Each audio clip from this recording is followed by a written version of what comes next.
నమస్కారం. Hyderabad industrial land transformation policy అంటే HILT-P policy గురించి మనం మాట్లాడుకుందాం. ఇందులో చాలా రెండు పార్టీలు, ప్రతిపక్ష పార్టీ, అధికార పార్టీ పరస్పర విమర్శలు చేసుకుంటున్నాయి. 5-6 లక్షల కోట్ల రూపాయలకు గండి కొడుతుంది ఈ ప్రభుత్వం అని చెప్పి కాంగ్రెస్ మీద కేటీఆర్, బీఆర్ఎస్ ప్రధాన మన వర్కింగ్ ప్రెసిడెంట్ ఆయన గతంలో పారిశ్రామిక మనకు ఐటీ మరియు పరిశ్రమల శాఖ మంత్రిగా పనిచేసిన కేటీఆర్ గారు మనం విమర్శించారు. 5-6 లక్షల కోట్ల రూపాయలు కుంభకోణం జరుగుతుంది. ప్రజలకు చెందాల్సిన సొమ్ము, మన ప్రభుత్వానికి చెందాల్సిన సొమ్ము పూర్తిగా ఇండస్ట్రీస్కి కట్టబెడుతున్నారు. ఇందులో చాలా భారీ కుంభకోణం దాగుందని నేను అంటున్నాను. సరే, హైదరాబాద్ ఇండస్ట్రియల్ ల్యాండ్ మనకు ట్రాన్స్ఫర్మేషన్ పాలసీ ఏమున్నది, అసలు ఎందుకు జరుగుతుంది, ఒక రకంగా మనం విహంగవేషణ చేద్దాం. దీనికి వ్యతిరేకంగా కూడా గతంలో మీరు తెచ్చుకునే పాలసీ మేము దాన్ని అమలు చేస్తున్నాం, 2022లో మీరే జీవోలు జారీ చేశారు కదా, ప్రభుత్వం కూడా కౌంటర్ ఇస్తుంది. ఈ అసత్యాలు అర్ధసత్యాలు చెప్తున్నాయి రెండు పార్టీలు ఏం చెప్తున్నాయి, ఏం సంగతి అని కొంచెం మనం విహంగ విషయంగా మాట్లాడుకుందాం. మొట్టమొదటి HILT పాలసీ కంటే ముందు అసలు ఇండస్ట్రీస్ ఏమున్నాయి. హైదరాబాద్లో నిజాం కాలంలోనే మనకు ఆజమాబాద్ ఇండస్ట్రియల్ ఏరియా ఏర్పడింది. అప్పుడు దాదాపు 100 ఏళ్ళు అయిపోయింది. అప్పుడు కొన్ని లీజుకి ఇచ్చారు ప్రభుత్వం, అప్పుడు కొంతేమో డైరెక్ట్గా మనకు కొనుక్కున్నారు. అది కూడా నామమాత్రం రేటు కేటాయించారు అప్పుడు నిజాం ప్రభుత్వం. అప్పుడు మనకు చాలా వరకు మేము చిన్నప్పుడు 71లో చదువుకుంటున్నప్పుడు చార్మినార్ చౌరస్తా, గోల్కొండ చౌరస్తా అని అనేవారు. చార్మినార్ లేని చోట చార్మినార్ చౌరస్తా అయింది, గోల్కొండ లేని చోట గోల్కొండ చౌరస్తా అయింది అనుకునేవాళ్ళం, నవ్వుకునేవాళ్ళం. అంటే అవి రెండు కూడా సిగరెట్ కంపెనీలు. ఇట్లా చాలా కాలుష్యకారక వాసన వచ్చే పరిశ్రమలు చాలా ఆజమాబాద్ ఇండస్ట్రియల్ ఏరియాలో ఉండేవి. అవి మెల్లమెల్లగా క్లోజ్ అయినాయి. ఇప్పుడు నడిబొడ్డున ఉంది కనుక హైదరాబాద్ మనకు నడిబొడ్డున ఉంది కనుక హైదరాబాద్ సికింద్రాబాద్ మధ్యన దాన్ని ఆల్మోస్ట్ అందులో పెద్ద పరిశ్రమలు నడుస్తలేవు. కానీ భూమి అట్లాగే ఉంది, వాళ్ళ ఆధీనంలో ఉంది, కొందరు అమ్ముకున్నారు కూడా. అట్లాగే మనకు మనకు బాలానగర్ కానీ అట్లాగే మనకు ఫిజిపేట కానీ, దాంతోపాటు మనకు జీడిమెట్ల, అట్లాగే IDA బొల్లారం, మన ఇటు పక్కన మనకు ఉప్పలు, నల్లాపూరు, ఇవన్నీ చూసుకుంటే కాటేదాన్, శివరాంపల్లి, ఇట్లా మొత్తం హైదరాబాద్ చుట్టుపక్కల ఒక 16-17 పారిశ్రామిక వాడలు ఉన్నాయి. వీటన్నిటినీ కూడా ఇవాళ కాలుష్యకారక పరిశ్రమలు ఉన్నాయి కనుక జనావాసాలు చుట్టూ వచ్చినాయి, ఆనాడు పెట్టిన లేవు కనుక వీటిని తరలించి ఏర్పాటు చేయాలని 2008లోనే అప్పటి రాష్ట్ర ప్రభుత్వం ఆలోచన చేసింది. 2013లో కూడా కొంత ఆలోచన చేసింది. కానీ ఆ తర్వాత 2014లో తెలంగాణ ఆంధ్రప్రదేశ్ విడిపోవడం, ఆ తర్వాత అది మూలకపడ్డది. ఈ ప్రతిపాదన ముందు తెచ్చి ఆనాడే కేసీఆర్, బీఆర్ఎస్ ప్రభుత్వం 2022లో ఆజమాబాద్ ఇండస్ట్రియల్ ఏరియా, మనకు అట్లాగే బాలనగర్, ఆ తర్వాత హఫీజ్పేట, ఈ 3 చోట్ల ఇండస్ట్రీస్ను, కాలుష్యకారక ఇండస్ట్రీస్ బయటకు పంపాలి, మొత్తం ఈ భూమిని అమ్మి వేరే రకంగా చేయాలని చెప్పి 3 జీవోలు తీసుకొచ్చారు. ఇతరత్ర వాటికి కూడా ఇదే వర్తిస్తుందని చెప్పారు. మొత్తం మీద 13-14 పారిశ్రామిక వాడలు మొత్తం హైదరాబాద్ చుట్టుపక్కల ఉన్నాయి. ముఖ్యంగా శివారు ప్రాంతం, మనకు శివారు ప్రాంతాలకు లేదు, శివారు ప్రాంతాలకు తరలించాలని ఆలోచన ఉంది. అయితే ఈ పాలసీలో ఆనాడు జీవోలు తీసిన దాన్ని ఒకసారి పరిశీలిస్తే మనకు 2 విషయాలు స్పష్టమవుతున్నాయి. మొట్టమొదటిది, ఆనాడు ఈ భూమి కేటాయింపు జరిగిన దాన్ని అడ్డకి పావుసారు, ₹2 గజం చొప్పున వాళ్ళకి ఇచ్చారు.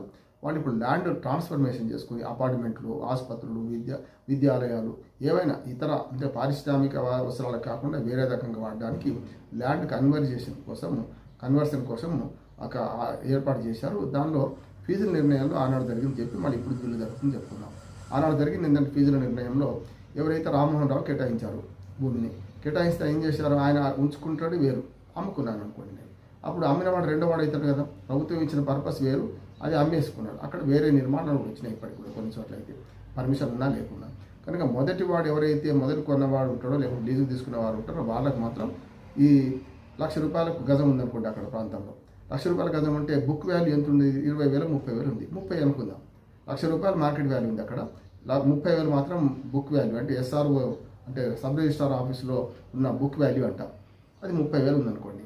ఆ 30,000 కట్టాల్సిందే.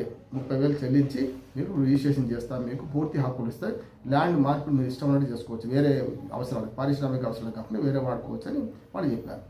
అంటే సామాన్య ప్రజలకు అర్థం కావాలంటే ఈ విధంగా వివరణ ఇవ్వాల్సి వస్తుంది. రెండోది ఏమవుతుంది, ఒకవేళ ఆయన అమ్ముకుంటే రెండో వాడికి మారింది కదా, వాళ్ళు దానికి డబుల్ అంటే 100% ఎక్స్ట్రా, అంటే 30,000 గజం చొప్పున ₹1,00,000 మార్కెట్ వాల్యూ భూమిని బుక్ వాల్యూ ప్రకారం 30,000కే మొదటివాడికి కేటాయిస్తే, ఒకవేళ భూమి మార్పిడి జరిగిందనుకోండి వేరే వాళ్ళకు పేరు, అప్పుడు 60,000 కట్టాలి వాడు. ఇది లెక్క. కనుక 9,750 సుమారు 10,000 ఎకరాలు ఇప్పుడు నేను చెప్పిన 13 పారిశ్రామిక వాడల్లో ఉన్నది. ఈ భూమిని అంతా కన్వర్షన్ చేస్తే సుమారు 5 నుంచి 6 లక్షల కోట్లు వస్తాయి. మీరు 100 కోట్లకు తక్కువ ఎక్కడా లేదు ఎకరం భూమి. అటువంటిది మీరు 100 కోట్ల ఎకరం ఉన్న భూమిని 2.5 కోట్ల దాకా ఉంటే మీరు పూర్తిగా గజం లెక్కన ₹1,00,000 తక్కువ లేని భూమిని మీరు అడ్డి పవసర అమ్ముతున్నారని చెప్పి కేసీఆర్ గారు విమర్శ చేశారు. మేము జీవో తీసింది ఇది, దీనివల్ల ఇంత ఆదాయం వచ్చేది, మీరు దీన్ని భంగపరుస్తూ కొత్తగా మీరు ఇచ్చిన జీవోలు తప్పు చేస్తున్నారు అన్నారు. పోనీ ఈ ప్రభుత్వం ఇచ్చిన జీవోలు మరోసారి పరిశీలిద్దాం. వీళ్ళు ఏం చేశారంటే అదే దాన్ని ఆ భూమి రేటును వాళ్ళు మనకు బుక్ వాల్యూలో 30% కడితే సరిపోద్ది అంటున్నారు. అంటే ఉదాహరణకు నేను చెప్పింది ₹1,00,000 గజం ఉంది, అక్కడ 30,000 బుక్ వాల్యూ ఉన్నది. బుక్ వాల్యూలో 10% కడితే సరిపోద్ది అంటున్నారు. అంటే 30% అంటే 30,000 ఉంటే 10,000 కడితే అయిపోద్ది అంటున్నారు.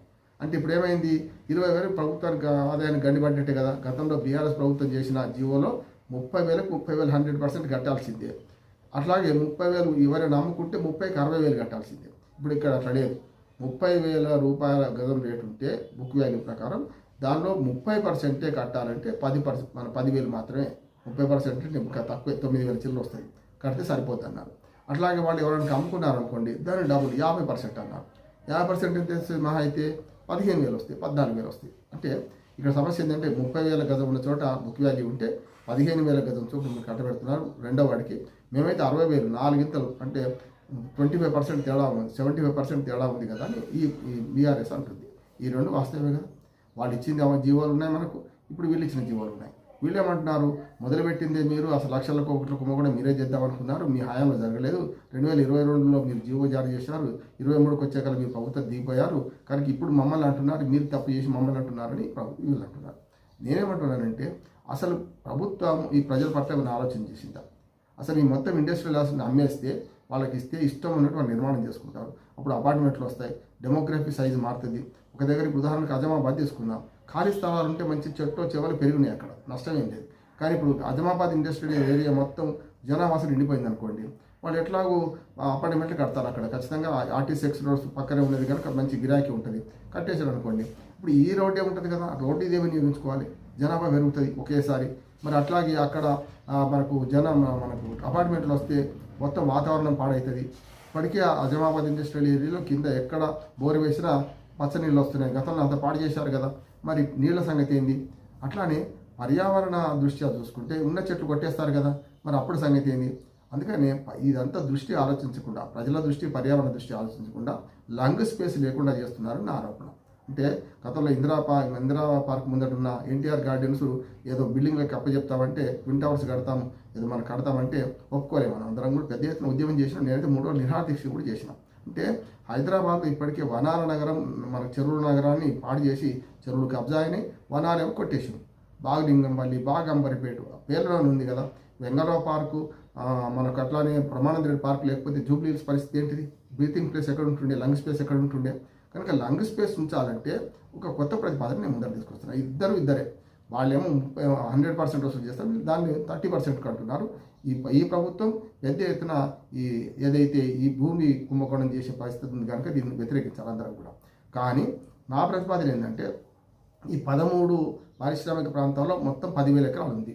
10,000 ఎకరాలు ఎక్కడిది? అందులో 5,000 ఎకరాలు రోడ్లు అవి ఏవైనా కదా, 5,000 ఎకరాలే అంటున్నాడు శ్రీధర్ బాబు గారు. అది కూడా కరెక్టే. శ్రీధర్ బాబు చెప్పే దాంట్లో 5,000 ఎకరాలు, 5,000 ఎకరాలకు 10,000 అని చెప్తున్నారు అంటున్నారు. రైట్, మంచిది. 5,000 ఎకరాలు అయితే అమ్ముకుంటున్నారు కదా మీరు. కనీసం వాళ్ళన్నా 5 లక్షలు 6 లక్షల కోట్లు కాదు, 2 లక్షలు 3 లక్షల కోట్లు వస్తాయి కదా, మరి ఎందుకు ఆ పాలసీని ఆమోదిస్తలేరని ప్రశ్న. రెండోది, ఈ అమ్మడి బదులు మరి అమ్మిన తర్వాత వీళ్ళు ఏం చేయాలి? మరి శివారు ప్రాంతాలకు వెళ్ళిపోవాలి మొత్తం అంతా కలిపి. శివారు ప్రాంతాల భూములు ఎక్కడి? మళ్ళీ భూసేకరణ, మళ్ళీ లగిచేలలో అవుతుంది.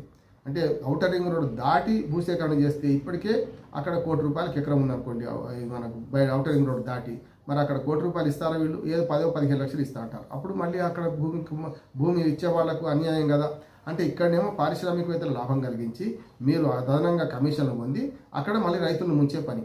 కనుక నేనేమంటున్నానంటే ఇక్కడనే ఇప్పుడు ఈ పక్కన పెట్టి వీళ్ళందరికీ కూడా ల్యాండ్ యూజ్ కన్వర్షన్ వేరే చేసి 50% ఫ్రీగా చేసేయండి. వాళ్ళు 50% మీరు ప్రభుత్వం స్వాధీనం చేసుకోండి. ఆ 50%లో మంచి విద్యాలయాలు కట్టండి, ఆసుపత్రులు కట్టండి, పార్కులు పెట్టండి.